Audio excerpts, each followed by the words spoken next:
ব্রাহ্মণবাড়িয়া নিয়ে আমার যে কিছু পরিকল্পনা আছে সেটা আমি উপস্থাপন করছি। ব্রাহ্মণবাড়িয়া জেলার যে ৯টি উপজেলা, ৯টি উপজেলার সাথে ব্রাহ্মণবাড়িয়া জেলার যোগাযোগ ব্যবস্থার অবস্থা ভালো না। সর্বপ্রথম আমাদের এই যোগাযোগ ব্যবস্থার দিকে নজর দিতে হবে, অর্থাৎ জেলা সদরের সাথে প্রত্যেকটা উপজেলার একটা ভালো যোগাযোগ ব্যবস্থা তৈরি করতে হবে, যেন সড়ক পথে অতি সহজেই লোকজন ব্রাহ্মণবাড়িয়া জেলায় আসা যাওয়া করতে পারে। এটা হলো ১ নম্বর বিষয়। দ্বিতীয় বিষয় হলো, আমরা যদি যোগাযোগ ব্যবস্থার ব্যাপক উন্নতি করতে পারি তাহলে মানুষ প্রত্যেকটা উপজেলার প্রত্যন্ত অঞ্চল থেকে অতি সহজেই মানুষ ব্রাহ্মণবাড়িয়ায় আসা যাওয়া করতে পারবেন। এটা অত্যন্ত জরুরি। ব্রাহ্মণবাড়িয়ার যে গ্যাস আছে, তিতাস গ্যাস, শালদা গ্যাস, এই গ্যাস কিন্তু সারা বাংলাদেশের 1/3 চাহিদা মিটিয়ে থাকে। দুর্ভাগ্যের বিষয় হলো, আমাদের ব্রাহ্মণবাড়িয়ার জেলার সকল লোকের নিকট, মানে সকল নাগরিকের নিকট এখনো এই গ্যাস সুবিধাটা পুরোপুরি পৌঁছে নাই। আমাদের যেটা করতে হবে, আমরা কিভাবে এই তিতাস এবং শালদা গ্যাসকে বেশি গ্যাস ক্ষেত্র থেকে, তিতাস এবং শালদা গ্যাস ক্ষেত্র থেকে আরো বেশি উৎপাদন করে এটা ব্রাহ্মণবাড়িয়া জেলার প্রত্যেকটা নাগরিকের, প্রত্যেকটা পরিবারের নিকট আমরা গ্যাস সুবিধাটা পৌঁছে দিতে পারি, সেই লক্ষ্যে আমাদেরকে কাজ করতে হবে। আমরা এই গ্যাসকে যদি প্রপার ভাবে ব্রাহ্মণবাড়িয়া জেলার প্রত্যেকটা গ্রামে গ্রামে পৌঁছে দিতে পারি, আমার মনে হয় এটা আমাদের একটা নাগরিক অধিকার।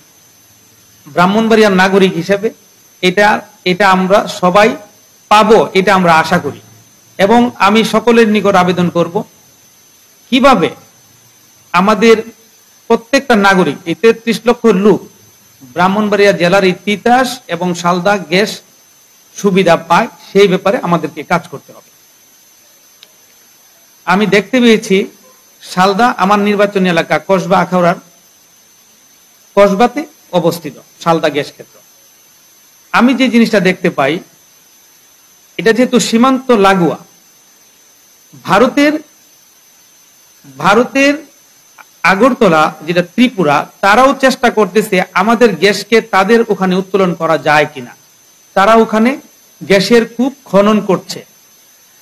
আমি বাংলাদেশের সরকারের নিকট উদাত্ত আহ্বান জানাই যে এই গ্যাস ক্ষেত্রটা নিয়ে, এই শালদা গ্যাস ক্ষেত্র নিয়ে আপনারা কাজ করেন।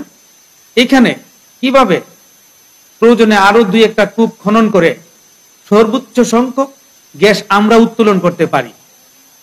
ভারত চেষ্টা করতেছে এই গ্যাসটাকে কিভাবে তাদের নিয়ন্ত্রণে নেওয়া যায়, কারণ মাটির নিচে সীমানা ভারতেরও আছে, বাংলাদেশেরও আছে। আমি মনে করি এই গ্যাসটা বাংলাদেশের অংশেই বেশি, সুতরাং আমাদেরকে পর্যাপ্ত উত্তোলনের চেষ্টা করতে হবে। আমাদের আশুগঞ্জ বাংলাদেশের অন্যতম বৃহত্তম তাপবিদ্যুৎ কেন্দ্র, কিন্তু দুর্ভাগ্যের বিষয়, আমরা ব্রাহ্মণবাড়িয়ার জনগণ এখনো লোডশেডিং এ আক্রান্ত। মানে আমাদের প্রতিনিয়তই লোডশেডিং হয়। যেখানে আশুগঞ্জে যেই বিদ্যুৎ উৎপাদন হয়, আমার জানা মতে অনেক সময় বেশ কিছু বিদ্যুৎ তাদেরকে পুড়িয়ে ফেলতে হয়, মানে ইউজ করে ফেলতে হয় ধারণ ক্ষমতার বেশি হয়ে যাওয়ার কারণে। আমরা যদি প্রপার ভাবে এই তাপ বিদ্যুৎ কেন্দ্র থেকে যেই বিদ্যুৎটা উৎপাদিত হয়, এই বিদ্যুৎটাকে প্রপার ভাবে যদি আমরা প্রত্যেকটা ব্রাহ্মণবাড়িয়ার প্রতিটি গ্রামে গ্রামে সুন্দর করে পৌঁছে দিতে পারি, সঠিক ব্যবস্থাপনা করতে পারি, তাহলে আমাদের কোনো লোক লোডশেডিং এ আক্রান্ত হবে না। অর্থাৎ আমরা লোডশেডিং থেকে আমরা রেহাই পাবো। আমাদের 100% 24 আওয়ার্স আমরা বিদ্যুৎ সুবিধা পাব, যদি আমরা প্রপার ভাবে এই বিদ্যুৎটাকে আমরা ইউজ করতে পারি।